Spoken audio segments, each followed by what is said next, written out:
ஈரோட்டில் நடைபெறுகிற பிரச்சனைகளை எல்லாம் இந்த வீடியோவில் இப்பொழுது ஒரு நிமிடம் நீங்கள் பார்க்கலாம். இதயமாக விளங்கும் ஈரோடு மஞ்சள் விவசாயம் மற்றும் நெசவு தொழிலால் புகழ்பெற்ற மண்ணாகும். ஆனால் ஈரோடு மாவட்டத்தின் மகத்துவத்தையும் வளர்ச்சியையும் சிதைத்துள்ளது திமுக அரசு.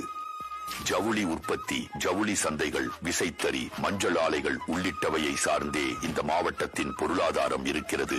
இது தெரிந்திருந்தும் மின்சார கட்டணத்தை 4 முறை உயர்த்தி இருக்கிறது திமுக. இது மட்டுமில்லாமல் மஞ்சளுக்கான குறைந்தபட்ச ஆதரவு விலை வழங்குவதாக வாக்குறுதி அளித்தார்கள். ஆனால் இன்று வரை அதை நிறைவேற்றவில்லை.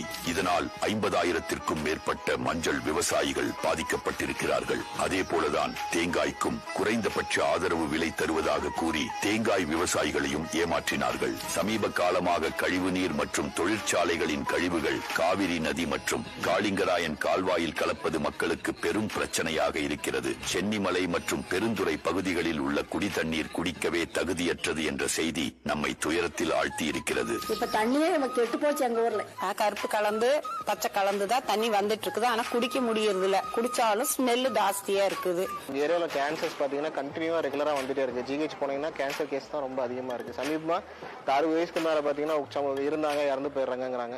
எஸ்பெஷலி பாத்தீங்கன்னா இந்த கரையில வாழ்றவங்க தான் அதிகமா இருக்கு. தினமும் 55 மில்லியன் லிட்டர் கழிவு நீர் நதியிலும் கால்வாயிலும் திறந்து விடப்படுகிறது. இதனால் நிலத்தடி மாசடைவதோடு விவசாயத்திற்கும் பெரிய பாதிப்பை ஏற்படுத்துகிறது. இதை தடுக்க பலமுறை புகார் அளித்தும் எக்கேடு கெட்டு போனால் எனக்கென்ன என்ற தொனியில் திமுக செயல்பட்டு வருகிறது. மஞ்சள் நகரம் திமுகவின் நிர்வாகத்திறனின்மையால் புற்றுநோய் நகரம் என்ற பெயரை பெற்றுள்ளது. இதே மாவட்டத்தில் இருந்து தேர்ந்தெடுக்கப்பட்டு அமைச்சராக இருப்பவரோ இந்த மாவட்டத்தின் வளர்ச்சிக்கு பாடுபடுவதற்கு பதிலாக ஒட்டுமொத்த தமிழகத்தின் வீழ்ச்சிக்கு வித்திட்டு வருகிறார்.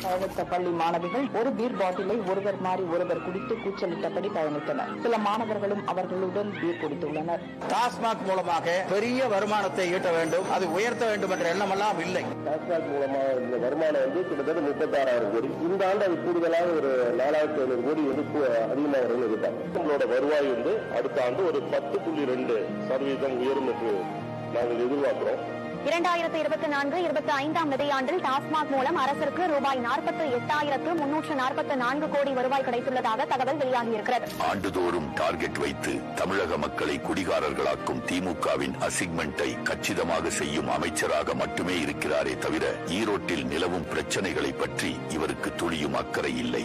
ஈரோடு மாவட்டத்தின் சட்டம் ஒழுங்கு சீர்குலைவுக்கு மிக முக்கிய காரணம் திமுகவினர் செய்யும் அராஜகங்களும் அட்டூழியங்களும் தான்.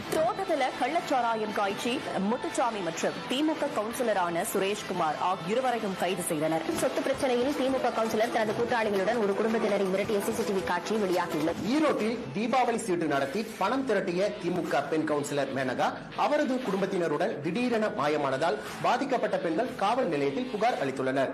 ஈரோடு மாவட்டம் மேட்டுப்பாளையம் பகுதியில் திமுக எம்எல்ஏவை கண்டித்து மக்கள் போராட்டத்தில் ஈடுபட்டு வருகிறார்கள். சாலையோரம் இளநீர் கடை வைத்திருந்த மூதாட்டியிடம் லஞ்சம் தர மறுத்ததால் கடையை அகற்றிய மேயரின் உதவியாளர் மீது தகுந்த நடவடிக்கை எடுக்க வேண்டும் என மூதாட்டி கோரிக்கை விடுத்தார். குடும்ப பிரச்சனையை பயன்படுத்தி வீட்டை அபகரிக்க முயல்வதாக திமுக ஒன்றிய செயலர் மீது பெண் ஒருவர் புகார் அளித்துள்ளார். இப்படி தொடர்ந்து ஈரோடு மக்கள் திமுகவினரால் வதைக்கப்பட்டு வருகிறார்கள். திமுக கொடுத்த தேர்தல் வாக்குறுதிகளான சிறு குறு தொழில்களுக்கு மின்சார மானியம், சர்க்கரை மற்றும் வெல்லம் ஆகியவை கூட்டுறவு மூலம் கொள்முதல், ஈரோட்டில் புதிய பல்கலைக்கழகங்கள், ஈரோட்டில் வணிக மையம், மாவீரன் தீரன் சின்னமலையின் தளபதியான பொல்லனுக்கு சிலை, கைத்தறி நெசவாளர்களுக்கான தனி கூட்டுறவு வங்கி ஆகிய வாக்குறுதிகள் எதுவும் நிறைவேற்றப்படவில்லை.